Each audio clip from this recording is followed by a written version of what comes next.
For today's video, ayan, nasira nga yung nail drill ko at hindi ko to inaasahan dahil meron akong nakabooking. Parang may problema ka. Sumakit talaga yung ulo ko dahil inaalala ko nga meron akong bride's nail na gagawin. Hindi ko nga pinapalitan tong nail drill na to dahil may sentimental value na at nagagamit ko pa nga. Wala kang awa! Sinusubukan ko nga ayusin, baka sakaling maayos ko pa pero wala na. May mga bagay talaga na kailangan nating bitawan. Pilitin man nating ayusin ay sira na. Naalala ko tuloy yung ex ko. Char! Hala si ante, namimiss.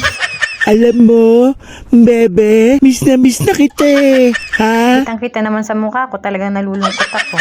Ang nail drill na to ay sobrang importante dahil hindi ako makakabuo ng nail extension kapag wala ito. Ikikip ko yung nail drill na to dahil ito ay may sentimental value. Kumorder na nga ako ng new nail drill. Finally, dumating na nga yung nail drill ko after 3 days. Antay ako ng antay kay Manong Rider na may deliver kaso lang gabi na. Pwede ba ilayo mo sa akin to? Ayoko makita ito. Maita ulo ko.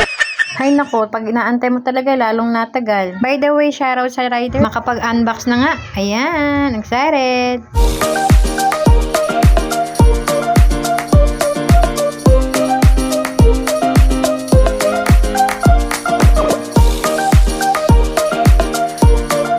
I-charge natin ng 2 hours.